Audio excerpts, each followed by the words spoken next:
7 Facebook ad tips to try today that will skyrocket your ROAS. Today I'll be going over 7 things that's positively impacted the ROAS for our client accounts. And I want to go ahead and give these to you. If you're questioning why I'm credible to be teaching these types of things, I've done over $100 million in online revenue with Facebook ads specifically for my clients. So with that being said, let's dive into the video. Number 1 is market research. Look, I'll tell you right now, you are not doing enough market research. If you haven't done at least 30 minutes a day, 5 days a week of market research, you are not doing enough. Regardless if we have an account overperforming, doing amazing, or underperforming, we're doing research at least 30 minutes a day. It's vitally important you're doing market research every single day to better understand your market, better understand your consumer, stay on track of like trends and things like that that's working well. And it's where we get all of our ad ideas. And I've seen huge breakthroughs in accounts by simply just doing a little bit of market research to find new winning ad ideas. So more market research. And I have videos on the channel. If you literally look up market research on the channel, I have a couple of videos around it specifically. Number 2 is review your recent ad test. So every time you launch a new creative in the account, you let it run for a couple of days, you test that ad, and then it either worked or it failed. But what a lot of people are doing is they're not reviewing it. They're not spending time to figure out why it worked or why it failed and what you could do to improve it. You know, I like to imagine myself like a professional football player. You know, I go, I play my game, and after the game, I take my iPad out and I sit down and review everything. I review what went right, what went wrong, what I could have done to improve. You know, that guy kept blocking me and passing me down, and you know, what could I've done better, things like that. I like to spend at least 30 minutes reviewing every single ad test we perform and just sit down. The first 10 minutes, you're gonna have a lot of ideas. The next 10 minutes is gonna suck. It's gonna be very boring and you're probably gonna be very distracted. But then you're gonna start getting a lot of these really deeper ideas of what could have you done better, what went wrong, and what you could do next. And those are the things that's gonna make you money specifically. Number 3 is test different desires across your marketplace. You know, back in 2020, April 2020, no, actually February 2020 specifically, working with this particular brand, it's a metal sign brand, and we were just being very bland in our desires. You know, we quite frankly, I didn't even know what desires were at the time, but I was just saying, hey, metal sign, customize it, add you and your partner's name on it. Didn't really work well. So we found a new desire, and we were doing about $1,000 a day as in sales at that time.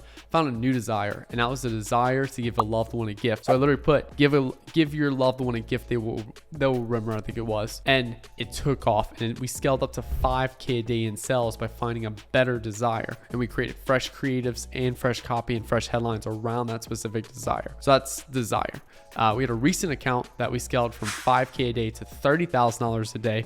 If you look up, I think like 5K to 20K a day case study, where all we did was change the desire of the product. That is it. So testing different desires across your market. Just make sure you create fresh content around those desires, so that way you're giving it an accurate test. Number 4 is test different market awareness levels. Plenty of videos on the channel what market awareness is, but it's basically the mental gaps in your market in terms of where your consumer is at and the mindset they have. And we had a potential account, or a particular account, where we were spending about $450,000 a month for a couple months straight, and we just kept focusing on problem aware, which is the second to largest size. Because we're spending so much for a relatively small market and relatively unknown problem, we needed to a larger market. So we need to go to unaware. And we've tested probably 100 something ads on problem aware before moving to unaware. So I'm not saying you need to go do problem aware. It's unaware unless you've been stuck at a certain level. Then you can move over to unaware. So we created some ads around unaware. First couple didn't work, and then we just kept at it.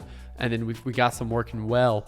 And we were able to cut our cost per result, spending $450,000 a month from $45 to $35.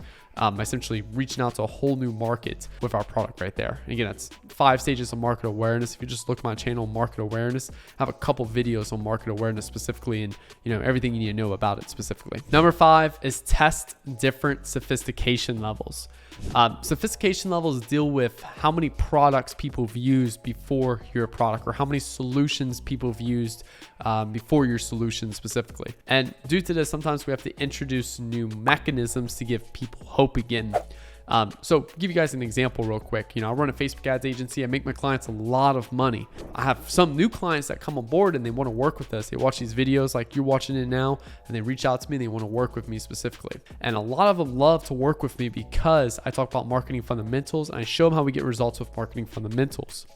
Whereas other agency owners are pitching them and they're getting shot the fuck down because they're like, hey, we'll make you more ads with Facebook ads or make you more money with Facebook ads. And they show them a really terrible strategy, or they don't even have a strategy put together. And that's because I've been able to effectively position myself and understand that, hey, these owners been burnt multiple times by other agency owners sitting there pitching them stuff like, ad account structures and bid caps and cost caps.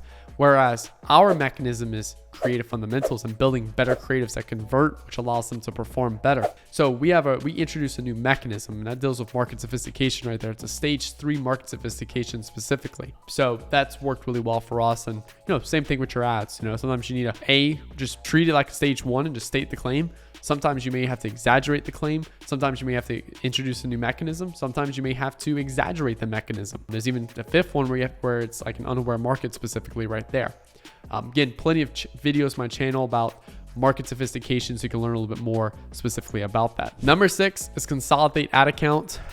We literally just had a ad account where we had 2 campaigns running, both CBO, both each had their own products in it. Then I decided to consolidate the 2 and just make one CBO campaign with all of the ads from both campaigns. And our ROAS, triple well reported ROAS on $4,000 a day of ad spend, went from 1.5, 1.3 all the way up to like a 2.5 specifically, because we consolidated the ad account and we weren't competing against each other anymore. So that's a really big one right there. Try to have as few as possible campaigns as possible, because what you do is you'll compete against each other, and it artificially raises cost because you're competing against yourself inside of the ad account specifically. And number 7 is use broad targeting.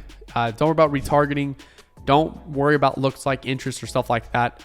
Leverage Facebook's algorithm. Let Facebook's algorithm find your customers based off who's resonating with your ads. The people that are resonating with your ads and clicking on your ads is because of the bait you put out into the market. So if you understand that, create ads that resonate with your market. The better ads you resonate with your market and sell your product, the more money you'll make. And this also is a huge factor right here, is because now we don't have to worry about audience testing. We never really worry about, is it the ad or is it the audience specifically? We just let Facebook do its work, and then we get rewarded for those ads itself. Yeah, guys, that's 7 ad tips that you guys can implement that's gonna help you skyrocket your ROAS. Everything that we do for our clients that, like I said, we've done over $100 million in online revenue, specifically with Facebook ads for our clients. So if you wanna learn more about that, click the links below. Have Nick Theriot run your ads, or have Nick Theriot mentor you specifically. So, and if you enjoyed this video, hit that like button, hit that subscribe button for new videos every Monday, Wednesday, and Friday. And I'll talk to you guys later. Peace out.